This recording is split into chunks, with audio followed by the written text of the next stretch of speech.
Hi, I'm Othais, and this is the Kingdom of Serbs, Croats, and Slovenes, also later known as the Yugoslavian Mauser model of 1924, a universal short rifle, and sometimes, with very minor modification, a carbine. We'll cover all that and more after we get this into the light box. With its overall length barely clearing 43 inches and weighing in at just 8.5 pounds, this is practically the definition of an interwar universal short rifle. It has a magazine capacity of 5 staggered 7.92 by 57mm German Mauser cartridges. These are fed via a stripper clip. Today's story is brought to you in part by our friends over at Ballistol, who, by the way, we selected as our sponsor and not the other way around. This dual oil has served our collection since before the start of the show. Thanks to meeting one of their representatives, we were able to woo them into not only preserving a physical history, but to aid us in preserving the stories that go along with these pieces as well. I highly recommend using their oil along with their other proven products, and make sure to tell them that we sent you. The broad majority of our funding, however, comes from you, the viewer. Make sure to join us over at Patreon or Player for our behind-the-scenes podcast full of previews and viewer mail for as low as $1 a month. Now, this episode is like so many others in that the real story behind this rifle requires a bit of background history. This is Serbia, at its 1878 recognition of independence from the Ottoman Empire. The revolutionary kingdom contained a population quite enamored with pan-Slavism, and had hoped to inherit Bosnia and Herzegovina as well, but those went to Austria-Hungary. This and other border resentment led to friction, and then outright conflict with both the Habsburgs and Bulgaria. I won't cover the details here, but this most famously reached a crescendo with the assassination of Archduke Franz Ferdinand by a Serbian nationalist, Gavrilo Princip. This, of course, kicked off the First World War, a massive European conflict which introduced a dramatically changed political landscape. During the course of the war, the Kingdom of Serbia had put up a remarkable but ultimately doomed resistance to the Austro-Hungarian and German invasion. Their losses of men, material, and infrastructure were severe. Following the war, however, the country was reformed and expanded into the Kingdom of Serbs, Croats, and Slovenes. This was with Peter I of Serbia on the throne, though he would be replaced by his son Alexander in 1921. The expansion of this nation, however, further inflamed old border rivalries. Hungary, Bulgaria, and Italy were particularly upset over the perceived loss of lands and peoples that should have been theirs, so it wasn't best to remain toothless. However, militarily, post-World War I Serbia was complicated. At the time of the war, their official rifle was the Mauser 1899, though this had been supplemented by Model 1910s. Shortages, however, had forced them to keep their previous black powder single shots on the line, again, an old Mauser rifle, though many had been, rather desperately, converted to 7mm smokeless and fitted with a magazine. It's really a story to explain for another day, but Serbia had actually been a very important client for Paul Mauser, the first to order directly from the manufacturer. The single-shot Model 1880 was followed by a repeating carbine. With the introduction of the excellent Spanish model of 1893, however, the Serbian army was once again looking to buy from Mauser. Unfortunately, funding and politics got in their way. We've covered this in detail in our Serbian Mauser 1899 episode, but to put it succinctly, Serbia had very little money, and Austria-Hungary blocked their access to loans and importation of arms. That's why they only received some of the required Model 1893s some 7 years later. Another attempt was made to buy inexpensive surplus Spanish arms from the United States in 1903, however this too was blocked by Austria-Hungary, forcing Serbia to buy another limited lot from OEWG Steyr instead of from Mauser. One more lot of 32,000 rifles, however, were imported from Mauser in 1910 thanks to a French loan. Because of Austrian interference, Serbia had never fully stocked up on frontline rifles before the outbreak of the Great War, which, combined with other equipment shortages, accounts for their dramatic loss of ground. Wartime aid brought them the French Berthier in both rifle and carbine form, along with the Russian Mosin and even some Carcanos. Following the war, they were given hundreds of rail cars full of formerly enemy arms. Prominent were the Mannlichers, both the 1888 family and the 1895, along with carbines. Other arms appear in various numbers, resulting in an inventory of some 26 models of rifles spread over 6 unique cartridges. While a savings on cost to equip, it represented a nightmare for logistics, training, and future planning. However, the same old problem persisted. The neighbors were not interested in letting the kingdom keep its lawn. So they entered an alliance known as the Little Entente with Romania and Czechoslovakia. While not official, there was also a lot of support from France. A joint defensive plan was also made, with Czechoslovakia in particular, wherein the Serbian and Czech armies agreed to equip with the same small arms. This was signed in August of 1920. Now, at this time, a Czech engineer had been amalgamating the various improvements available for the Mauser rifle, along with some adjustments of his own. The whole story is worth a look on another day. However, the initial result was a 1921 test rifle based on the OEWG model of 1912 export pattern Mauser. This even included at first the 7x57mm cartridge. In late 1922, Czechoslovakia decided against their own rifle, at least as it was. This delay gave the Serbian government room to consider some of their other options. Around this time, Greece and Turkey were wrapping up their war, and Mussolini rose to power in Italy, which now was an even hungrier neighbor and wanted to regain territories claimed inside of the Kingdom of Serbs, Croats, and Slovenes. In November, their National Assembly approved massive emergency loans for the purchase of some sort of rifles. At that exact moment, the assumption was that these would be French Berthiers.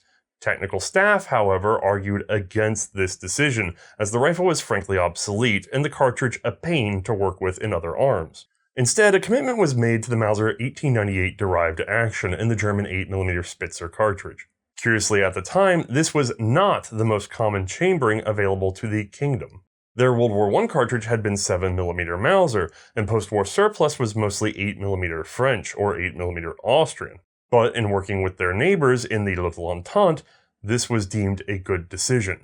In the spring of 1923, a make-do order of some 50,000 surplus Bavarian Gewehr 1898 Mausers, now reconditioned in Czechoslovakia, were placed on order.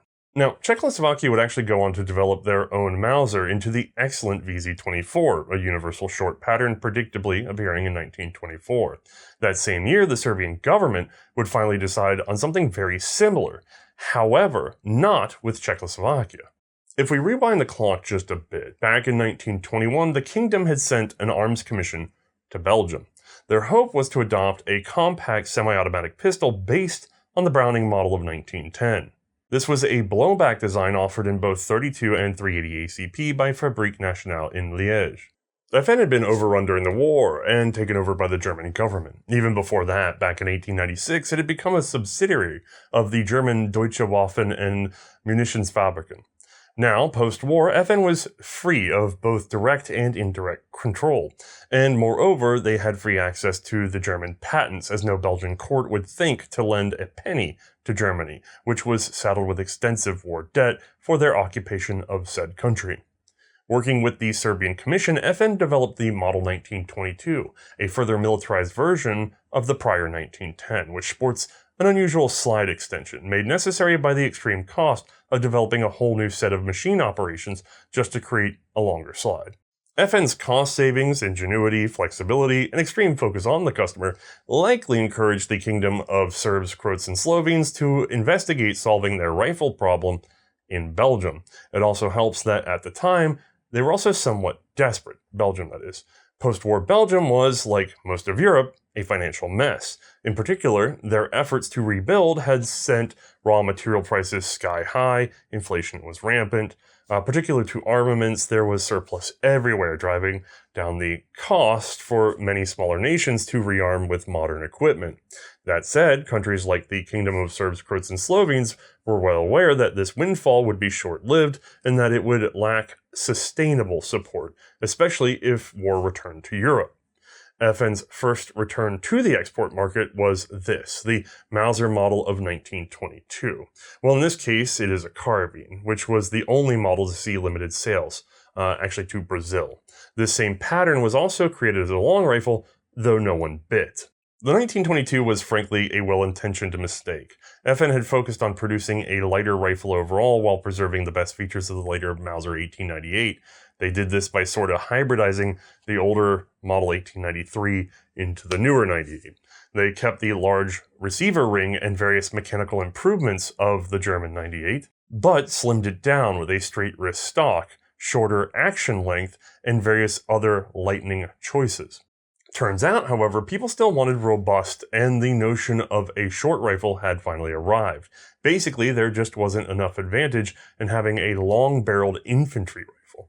The Germans' lengthened carbine, specifically stretched for the Spitzer cartridge, had proven to be every bit as good as its big brother at range. Moreover, it was handier and lighter for infantry, especially in tight quarters. The one disadvantage is that it no longer served as an impromptu anti-cavalry pike, but cavalry had proven to be less critical during the most recent war.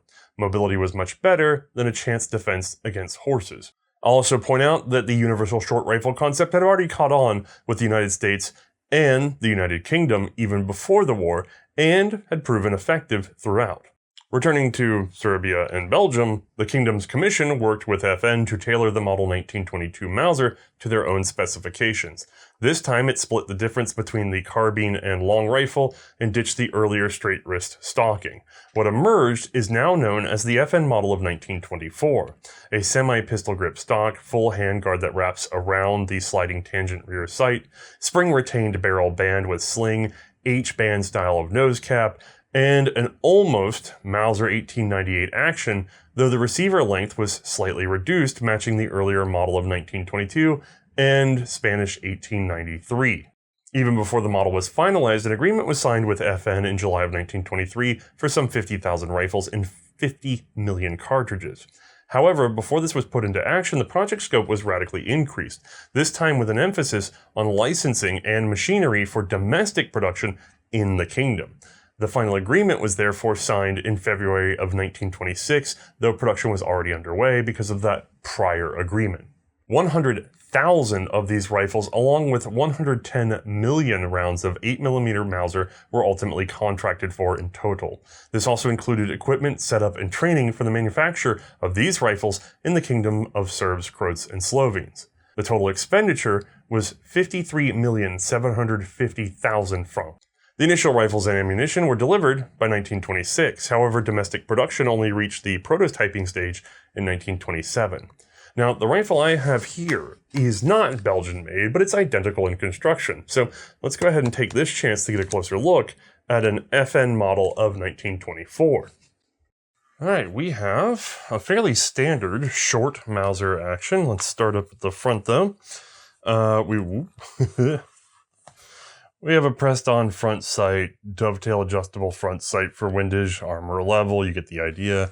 If we come back, we have a German World War I era bayonet lug notched on the other side to work correctly, and an H front band, the usual nose cap underneath.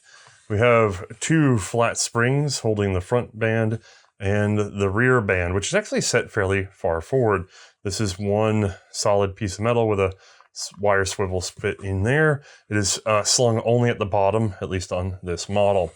If we come forward, we have the very distinctive full wrap around handguard that we've sort of inherited from some of the export Mausers, and we have a tangent adjustable rear sight, which if you read off goes from 200 to 2,000 meters. This of course adjusts with these two buttons here all the way up, and then that of course changes how high we have to hold our muzzle in order to hold our zero for ranged fire. Now, just as a quick test, both buttons have to be pressed to get this guy cooked up, and then, nope, it's still both buttons all the way up, so we did not adopt that wonderful one-side clicking that we saw on the German rifles.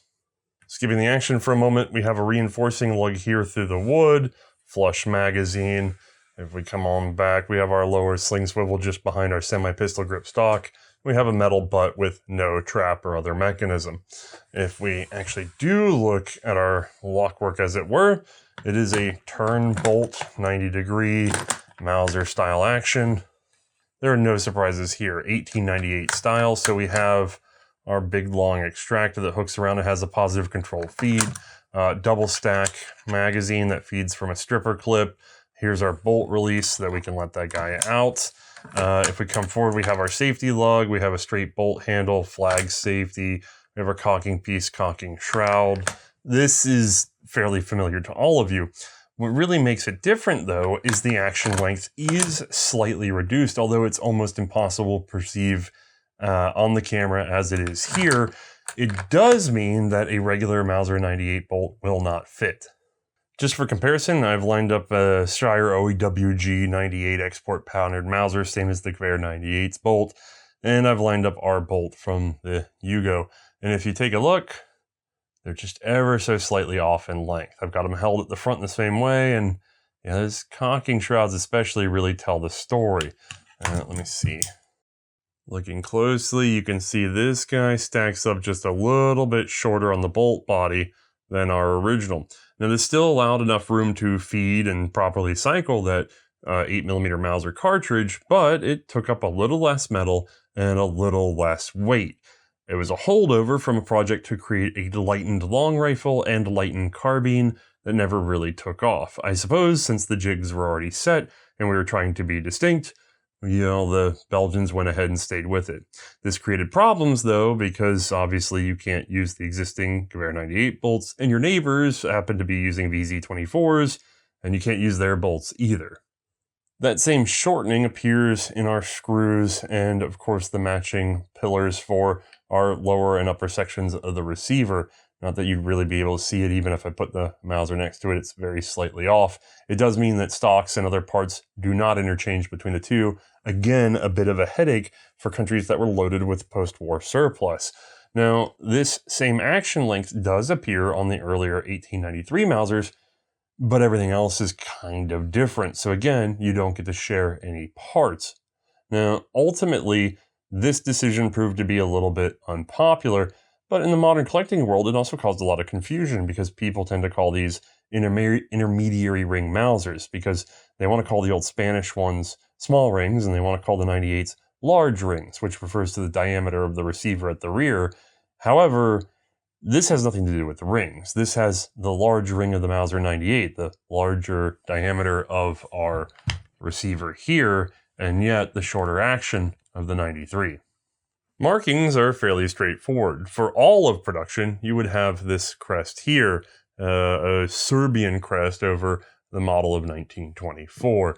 You also have some markings on the left wall depending on when and where it was produced. Those made in Belgium were marked in shortened French, Fabrique Nationale d'Armes de Guerre, Herstal, Belgique. Once again, the internals for this rifle work exactly the same as the Gewehr 1898. So I recommend checking out that episode if you're curious about the details of its operation. Just not the length of the action, it's just a tad shorter in our rifle. I suppose that just leaves us with a demonstration by Mae.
Fun fact, while the Belgians were producing the first 100,000 rifles, the Kingdom of Serbs, Croats, and Slovenes got into a tiff with Italy.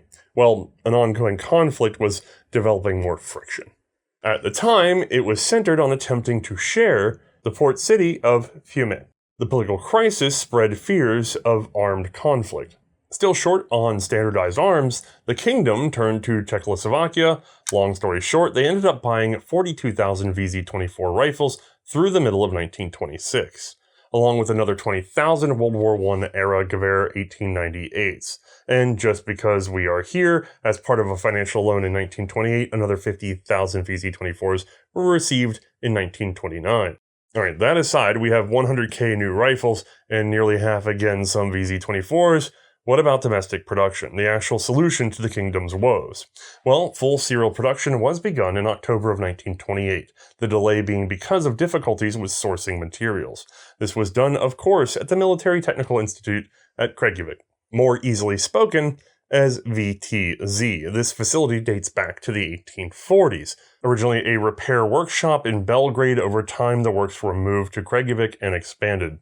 By the 1850s, this was a full foundry. During the 1860s and 70s, they also produced small arms like the Serbian model of 1867 green breech-loading rifle system on the Lorenz rifle. The name Military Technical Institute was introduced in 1883, applied to what was previously the artillery department.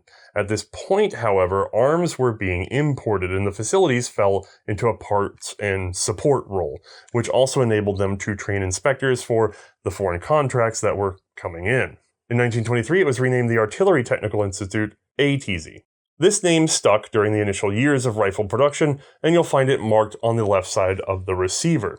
In 1932, however, it was again renamed back to the Military Institute, VTZ, once more. So you can roughly judge when a rifle was produced based on the sidewall marking, as production in 1932 and beyond switched over.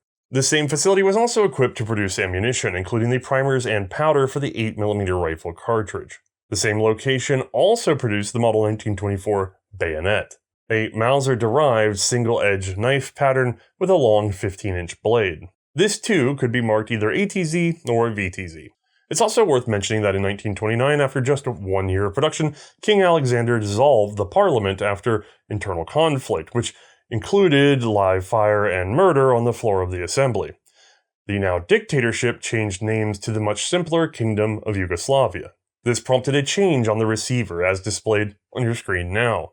In October of 1934, the king was assassinated by a Bulgarian, in conspiracy with exiled Yugoslavians, and members of the banned political parties.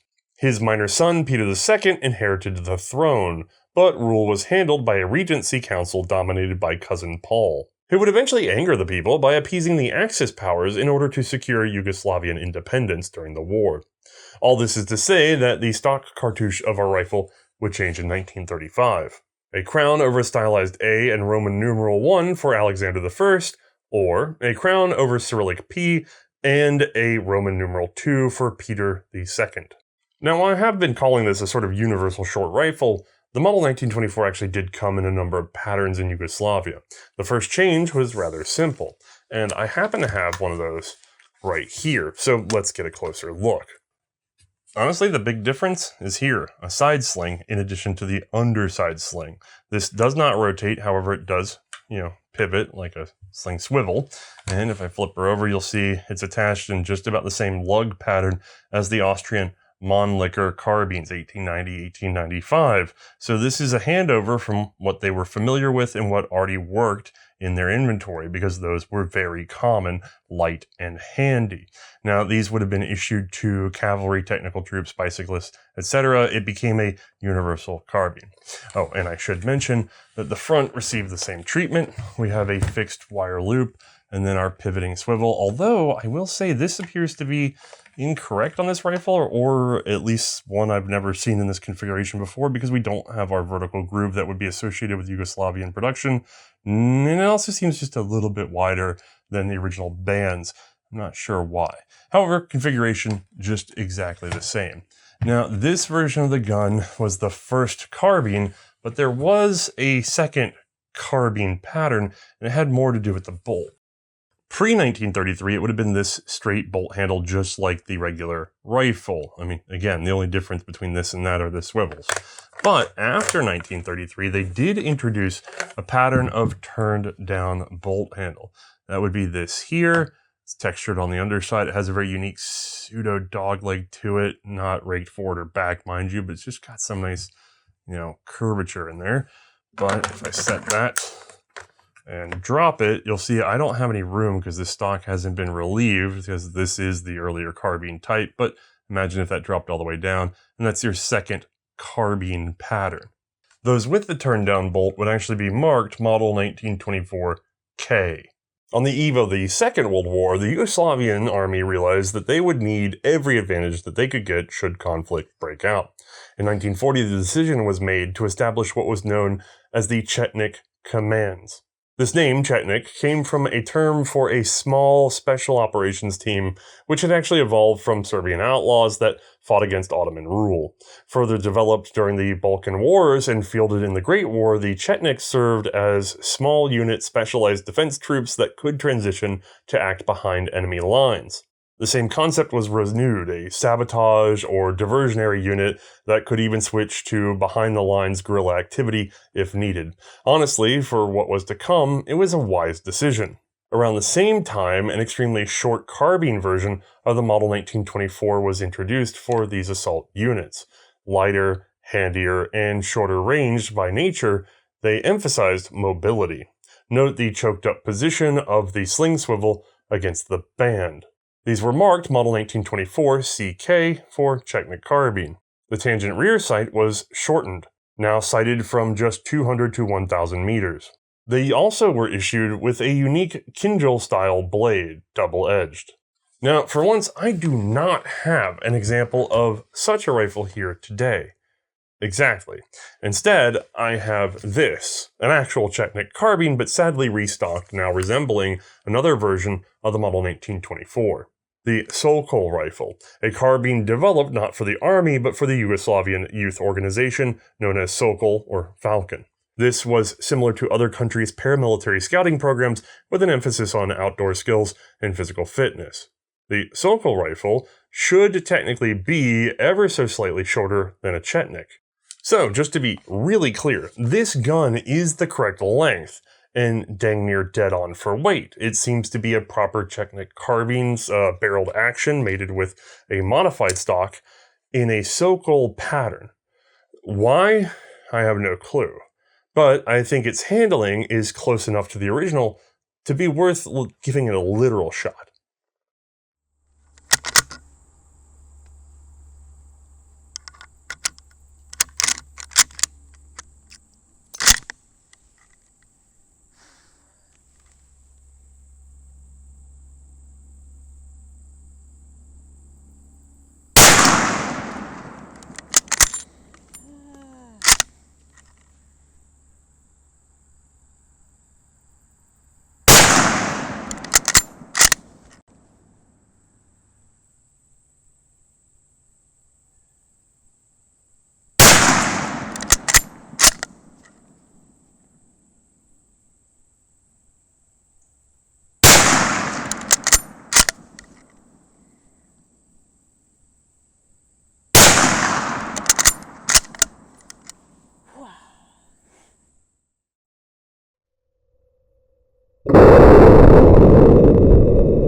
This is a fireball maker. A regular rifle, the carbines, and the super carbines were certainly needed because, like the First World War, the Balkans weren't going to dodge the Second. Prince Paul had actually tried to balance his approach between what would become the Axis and Allied powers. However, he was under extreme and immediate threat from those Axis powers, and the Allied couldn't seem to offer any concrete promises to his nation. At the same time, he was attempting to manage failing relations between the Serbs and Croats within the kingdom, neither side happy with his attempts at peacemaking. In the end, he feared the Wehrmacht and was refused material aid necessary to defend against it. Signing the Tripartite Pact in March of 1941, Paul attempted to deny them Yugoslavian territory, military support, or even transit towards Greece. Even so, the Royal Yugoslav Army was unhappy. Sentiment was with the Czechs and Allied powers, and officials launched a coup against Paul, declaring Peter II of age to rule. Unfortunately, this resulted in an Axis invasion just 10 days later. By this time, some 1 million Model 1924 rifles were in service, though perhaps less than 5,000 of the new Chetnik carbine. While these rifles were certainly capable, Yugoslavia had fallen well behind in other technologies. The country was occupied in just 11 days of fighting. Production was halted and the factory occupied. It was put to use manufacturing components for the German war machine. Some 250,000 rifles and 5 million rounds of 8mm Mauser were in store at the time. These were folded into German inventory. Their designations for each model were as displayed. The Model 1924 now served rear-line German forces, but also remained in the hands of many loyal Yugoslavians. They now became the primary arm of guerrilla and partisan resistance groups, and even spread to other occupied nations, in the Balkans especially. With the government in exile, Yugoslavian resistance actually broke into two major camps. The Chetniks, a national group that were not the same assault units, just happy to take the popular name associated with such tactics, and the communist partisans led by Josip Broz Tito. We know in hindsight that Tito's forces would receive more aid and remain more aggressive in their actions against the Axis forces. This whittled support for the Chetniks and ultimately led to a clash, a civil war within an occupied nation. When his forces, along with the Allies, pushed out the Germans in late 1944, Tito's National Liberation Council was merged with the former government. Post-war, the VTZ factory was renamed Red Flag Enterprise, most commonly known now as Zastava. Reorganizing after the war, Yugoslavia gathered up every Mauser they could lay hands on and began a rebuilding and reconditioning process all over again. What emerged was yet another mix of upgraded and standardized models, which we will have to cover another day. I'll just say here that they weren't materially different than the original model of 1924. This essentially became the template for everything to come.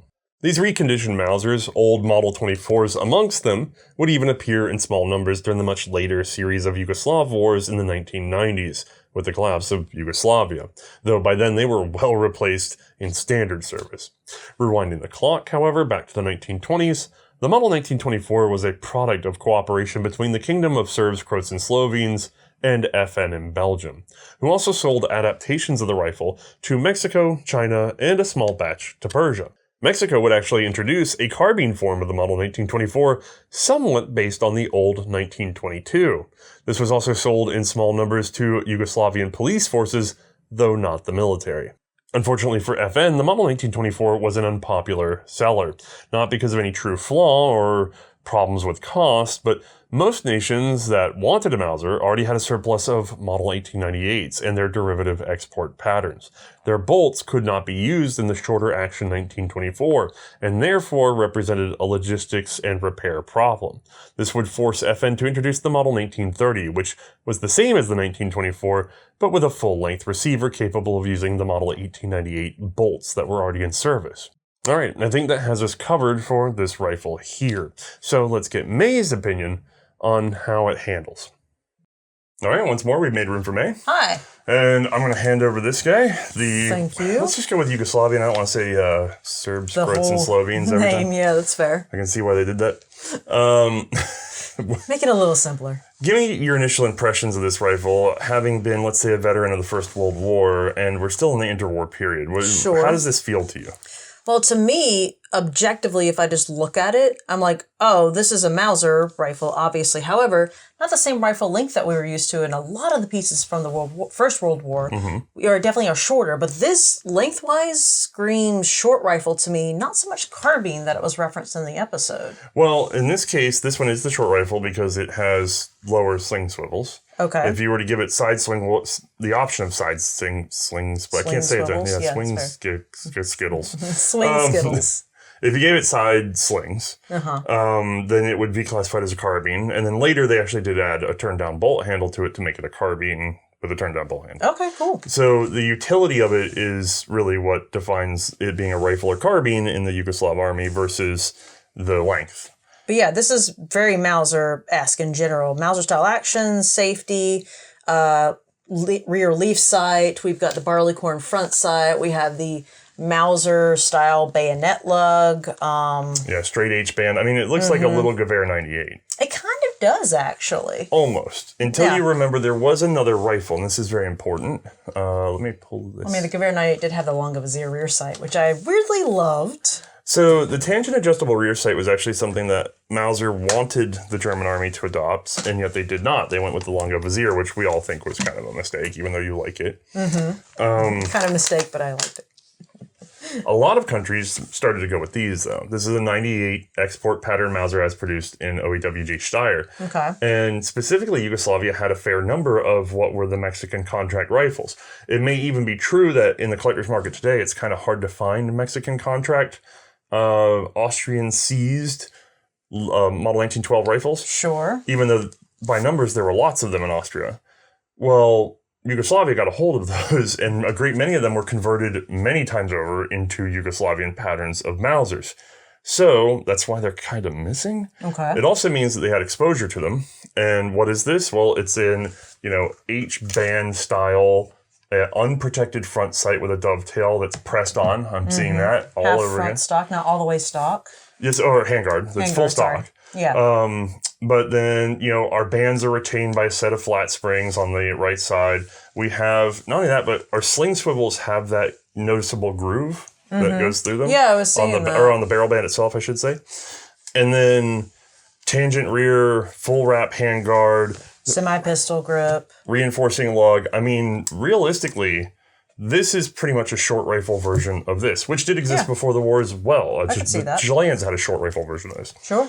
So, Yugoslavia likely encountered this, along with, frankly, Czechoslovakia, and they both rather liked it, but it was too long for the new doctrine. During the war, it was revealed, actually, short rifles are pretty good.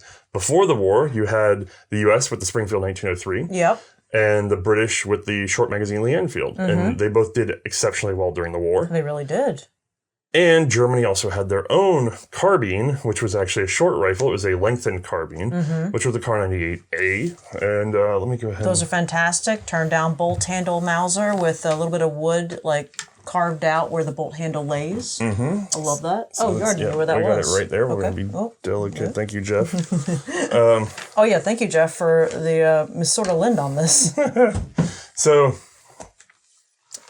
this gun seems to have also been influential on this guy. Yes, and we did actually do an episode on that early on. We just haven't redone it yet. Yeah, it does need a shake off. But other than sort of the stocking at the front where we have, our stacking rod and this hinged Yeah, and nose it's got cabin. wing protectors right there. Different style of sling swivels there. Those are actually fixed inside. With no lower. Right. But when this actually got its sling swivels, it did get a fixed side there, and then it actually got a hanger here instead of the German pull-through style. Sure. But between these two, they're actually very similar because they're the same length just about. They're close to the same weight for different reasons, though. Am I crazy, though? Is this one narrower when I'm looking at it? Oh, no, it's definitely... This is much more of an infantry rifle that's been squatted down to this size. This is more of a carbine that's been stretched out to be a short rifle. Okay. It's weird how they come from different camps. Sure. But you are right. That wrist is much thicker. Is there a preference there for you? In general, I tend to prefer... Oh, my God, that does feel good. I can even just tell. I tend to like thinner wrists, even though that technically means it's a little more susceptible to getting damage there easier, but it does feel nicer in my hand. You probably would like the thicker wrist personally. I know you. Honestly, with the difference in length, what's the balance point? This one, actually right there at the mag well, that's pretty good. Okay. And the Kar 98, let's see. Ooh, a little further forward. It's kind of right here at the receiver, actually. Okay. So I really say the balance point's better whenever it's closer, like with the mag well itself. Okay. So slightly better balance than it. Yes. Certainly beefier than it. Which does have a sort of resilience about it when you think about it like that. So maybe that one feels more rigid, I guess. It should actually be stronger because one of the things they did for the Kar 98 is they reduced the diameter of the outer receiver wall in order to get it lightened up somewhat. Wait, yeah, I see. So that one still has the ridge, whereas this one's actually smooth. Okay. Almost like an Arisaka. Yeah, kind of. So on this gun, they opted as a lightning procedure to shorten the action length back down to where it was in the old 1893 Mausers. Yeah. So technically that gun's bolt will not fit in this gun. And Right, 'cause this gun's slightly shorter. Yeah, shorter, longer. It's weird. I don't think I'm going to... Hold on. I just kind of want to feel it like pulling the bolt all the way back. Okay. Let me do that again. Hold on. So I want to see if I can actually perceive it. You know what's weird? I don't think I can perceive it. But because of our Photoshop eyes, I can visually see that this is shorter than that. Yeah, and we had footage earlier of the bolts and things like that. Now the question would be... Oh, so you got to cheat ahead of time. Well, I mean, I did the episode. The question would be, how much is it really worth, though? You've shortened up the action a little bit to shave a little weight. Right. But now you've put yourself to where you can't use surplus parts that were available left over from World War I. Sure. And if you already have Mauser 98s in your inventory, like everyone who ever looked at this rifle for adoption coming out of Belgium did, is it... Why? Is it worth it, is what you're saying? Like, does it just mean that, why would you do that when now, essentially, you can't swap all the parts that you want You have some weight advantage, negligible. Mm-hmm. You also have, in theory, a rate of fire advantage, but it's so small. Yeah. And human error stacks in there anyway. And like I said, I personally, just between the two of them, I can't really perceive that. Right. I can see why the Model 1930 came out later, which was a full-length action. Okay. They went, ooh, wait, maybe hold on, we can't, this isn't as easy to work with as we thought it would be. But again, that comes from the fact that it's so weird. This goes in circles, right? Uh-huh. So this is a carbine version of the Gewehr 98 that was then lengthened because of smokeless powder. Correct. We did a whole thing on that. Sure. Then you have this infantry rifle, which is really what the Gewehr 98 should have been. It's actually exemplary, right? Okay. A lot of countries were looking at these and even bought them, and there were a lot that were left over in Austria during the war that were seized and used. Right. So the little Entente gets a hold of these and goes, these are great. Mm-hmm. I just want it here, you know? Yeah. So they do that, but when they go to Belgium and say, hey, that's what we want to do, Belgium goes, hey, we already kind of tooled up on this other concept, which weirdly gets back to this, where they were trying to make a lightened rifle, but like a long rifle. Right. I don't know why. And then they also did a carbine that was a real carbine. It actually, I suspect, leads on into like the VZ33 family of carbines. But they were doing like a lightning process where they're trying to save ounces out of pounds. And so that just sort of gets thrown in because, well, we're already jigged up for it. Right. And boom, you have a very confusing rifle, which I'm sure was a headache for many years to come because post-war, a lot of these were refinished and resurfaced into other patterns. And you end up with this, a lot of guys know, if you try to collect like post-war Yugoslavian Mausers, it's very confusing because it's spawned this whole thing in the US collector's world of talking about intermediate action lengths and things like that. Right. And it doesn't classify well because you're trying to track two variables at a time, receiver diameter and receiver length, and you're trying to give it one word every time, which, as you can tell, we're already in a weird spot. We have large really ring, are. large length, large ring, short length, and then we have small ring, sort of, on the outside, not on the inside, but longer full length, yeah. which is why that whole small, large ring Mauser thing, I don't think it really works. I could see how that would be a confusing process to classify.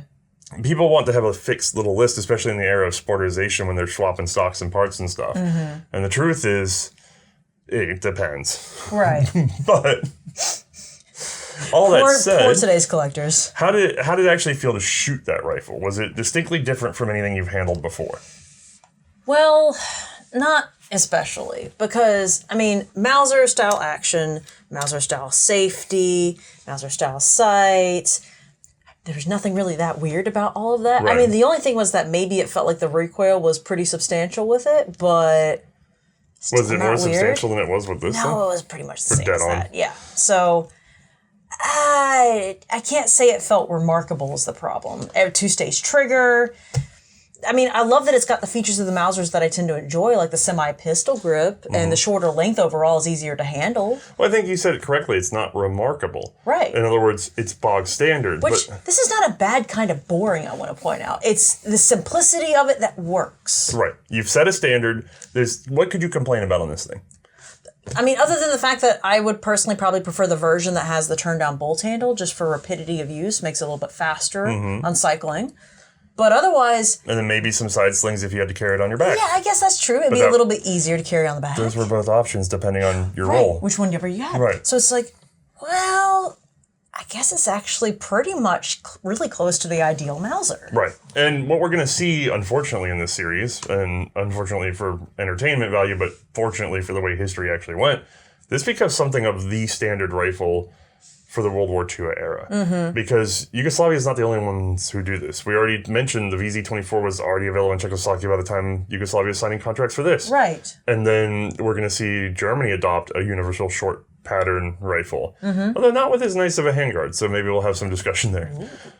But this is it. Like, this becomes like, this is what everybody's doing, short of adopting semi-automatics, right? Okay. It's pretty much this or semi-automatics for the war. So if it's being mass-produced everywhere, pretty much, it must not be doing so bad. You can't have made a bad decision if this is the decision you made. Right. Is all I'm saying. Like, very, very useful rifle, robust. I doubt they had any real problems with it that would stand out from any other design. Right.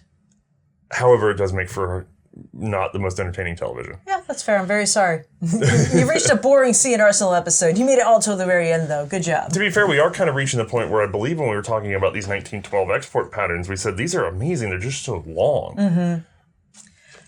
Yeah, I mean... This is exactly what we asked for, practically. It's almost a carbon copy. No, we did shoot something else. So can I trade you out?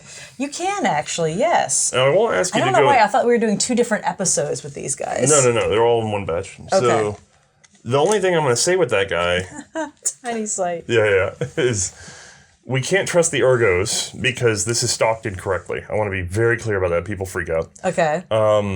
It would be nice to rebuild this one day in its correct configuration as a Chetnik, but it does appear to be a Chetnik receiver and bolt and front and rear sight, barrel, that stuff. The rest of it seems to have come off either a Sokol rifle or was shortened off of an original long rifle. I'm not sure when or why. It's been sort of force matched to itself. It is not what we should be. I would rather show you a beat up, correct Model 24 than this very clean looking fake Chetnik. Right. However, in terms of being the shooter, the bolt handle's correct, the stock length seems to be correct, the sights are correct, the sight radius is correct, you get the idea. Okay. I really doubt, other than a couple of grams of weight in just the wrong spot, that this feels any different than the Chetnik. So, now, are the sling swivels correct as well, where I've got the side and the back option? You know what, I'd have to check my notes, but I think they were underslung. Okay. But it doesn't matter because you didn't sling it. No, I was just out of curiosity. I was wondering because that was the only other external obvious feature. Right. No, all I wanted to do was roll it out because, frankly, we had it on hand, and I thought it'd be fun to shoot and get an opinion on what it's like to have. Certainly interesting. Well, this is an extreme example of a carbine. You actually, because of the universal short rifle setup, you don't actually often run into extremely small, like full-powered Mauser carbines. Like even just on my lap, it almost practically fits in frame. That's funny. Before World War II ended. Now, there's a few more of these after, but generally there's either some very lightened guns that we see, a la the VZ-33 that we'll get to one day. Ooh. And then there's like an Iranian carbine that's very short. Wait, we actually have access to one of those too. Yeah. What? I don't know if it's shorter. I think it's about the same length, but yes, it's arguably that That's still impressive. But the point being is we've never actually run a very short Spitzer Mauser fireball blower. So how did this feel? I guess your big changes are sights, bolt, and then recoil. So, yeah, the sights definitely, they are shorter. I actually really kind of like them. They're adorable and cute, and they work with the carbine setup, so they're very easy to read for me. But still just V-notch rear, tangent leaf with a barleycorn front. Do you think the reduced sight radius really hurt you at standard combat range? Not really, okay. No. I mean, as longer ranges, we'll talk, but for standard, for what we did for the show, no. The bolt handle itself, you did mention that. It's this weird, almost dog leg style where it folds in but then kicks out. I really kind of like that. Yeah. There's a lot of extra leverage I can get with that. You get the tuck, but then you have a good presentation. They've also... You can see that on the camera They've undercut the bolt. Is that textured? Yeah, it's textured. It feels great. It's like the Car 98. Like, it feels great. Actually, I would say the texturing on that's more feel, the checkering. Huh, so that's finer. This is definitely more coarse. So this is better checkering, I would say. Okay. I like that. The action itself for cycling, nothing really unusual there. The next biggest thing, realistically, just came with the recoil. And just the fireball that came out of the thing. You weren't kidding. I went back and rewatched the footage because I remember on range thinking, that seemed a little bright. On that recoil front, would you say uncontrollable?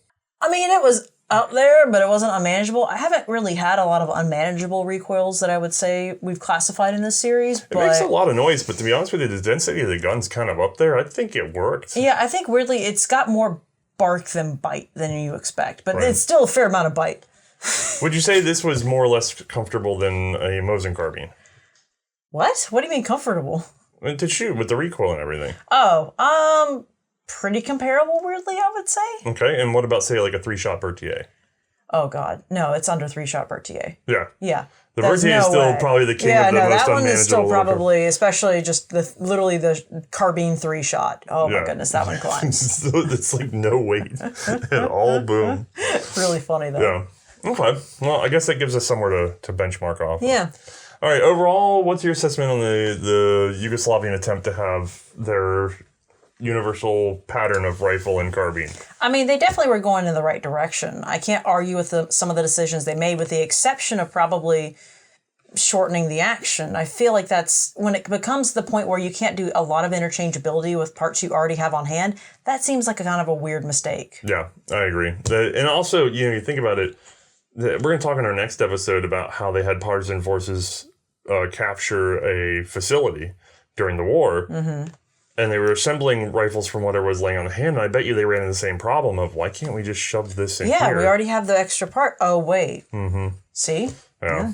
Doesn't come in handy. All right, well, I think that's got us covered. Do we have any executive producers or extra people to thank for this episode other than Jeff, who sort of lent us a piece? Well, I mean, Jeff's there. We do have to thank Brandon for, well, actually, I don't have it. It's over behind you. It doesn't matter. But he had the carbine version that we used to show the sling swivel positions and everything. Okay. And then I think that's it. I don't believe we have an executive producer for this episode. So special thanks to Jeff and Brandon. We appreciate you guys. Yep. As always, you can support us on Patreon. Yes, please. This keeps the show going, literally. You can even help sort of peer review the show in case we made a mistake. If you're screaming at your screen now, you had your chance. It was 2 weeks before you saw this. Or if you donate just the $1 a month, you get access to our behind-the-scenes podcast that we do every other week called The Unloading Podcast. See the pun? And our annual shirt campaign is right around the corner, so keep an eye out for that. Yes. All right, y'all. Have a good one. Bye, everybody.